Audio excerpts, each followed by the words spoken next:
Welcome back to The Hill on NewsNation. Sometime, guys, we're going to have the behind-the-scenes show. All right, we're going to stream what happens in the commercial breaks.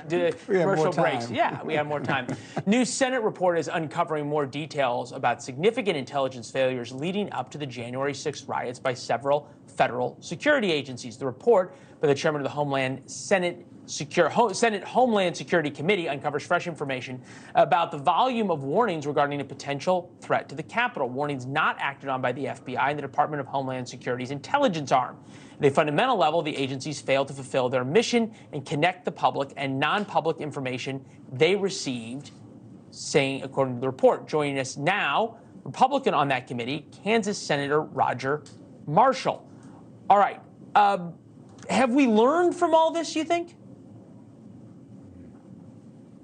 Well, Leland, I think this confirms what we've been told in the past, what we've learned in the past. But I want to compliment Senator Gary Peters, the chairman of this committee, a Democrat, for bringing this to light.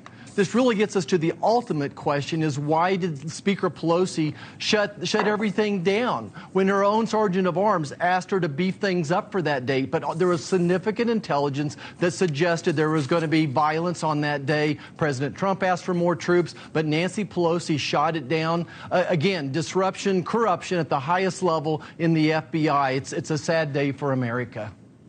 Yeah, we did a lot of reporting on what was requested of Nancy Pelosi by the chief of the Capitol Police and on and on and on a couple of months ago.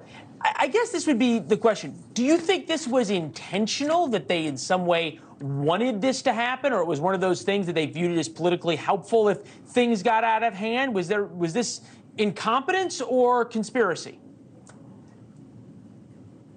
Well, Leland, I think that is the billion-dollar question, right? And again, I want to make sure your listeners realize I condemn the violence of that day. I condemned it then. I condemn it now. But when we look back and try to, what did we learn from this? The information was not fused, as they say. The intelligence was not fused. I think there may have been a little bit of both of those. Certainly, the FBI is pointing fingers at the Department of Defense and back and forth. Who was responsible? There's plenty of blame to go around, and that's probably why we need a more exhaustive investigation and get the players to be in front of America and hear the rest of the story. Not a partisan witch hunt, but rather get out there and get both sides of the story here. Well, we've now had the January 6th Commission. We've had all sorts of hearings. We've had books written about it by the former chief of the Capitol Police, on and on and on. What is it that we're missing here in terms of information? Yeah, well, Leland, I certainly think it is time to move on. But I think getting the FBI in front of us, getting the Sergeant of Arms for the House in front of us, getting Nancy Pelosi to testify under oath as well. Right. Those are the pieces that are probably missing. That's all I can think of. Okay, well, we'll see where we get to.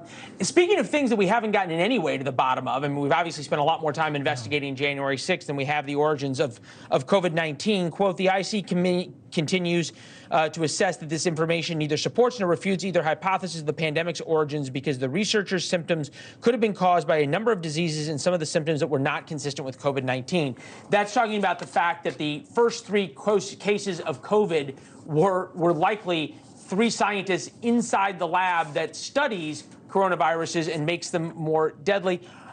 Senator, why do you think there is such a reluctance to either A, give us and declassify the raw intelligence about where COVID came from, or B, follow just basic logic that this thing came from a lab in China?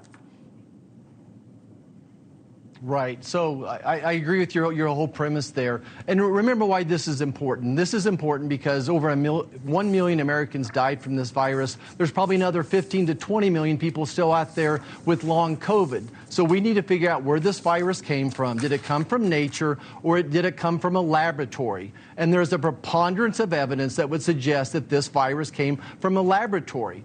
To your point, the president signed a law that said that the intelligence community needs to release all the information. And the DNI still refuses to do that. They were late with their report releasing it, and they only gave us maybe a small portion of it. She only gave us a summary of what the intelligence agencies found. 9 different agencies gave her a report. 2 of them said they leaned towards a lab origin, 2 undecided, and 5 leaned towards a natural origin. So we would like to read each one of those intelligence reports and see if we can bring some of these facts together. And again, why is the government, the federal government, hiding this? Who are they protecting? I don't know. Is it Dr. Fauci? Is it some of their own spies that they have in China? I don't know why they're withholding the information from us. Yeah, later tonight, we're going to be talking about not only that, but also if we can't deal with this honestly, how do we get ready for the next pandemic, right? Which is coming at some point. We know that. Hey, Senator, it's always good to see you. Thanks for the time. We appreciate it. Thanks for watching. Go to newsnationnow.com to find NewsNation on your television provider. And don't forget to subscribe. Click the red button to get more of NewsNation's fact-driven, unbiased coverage.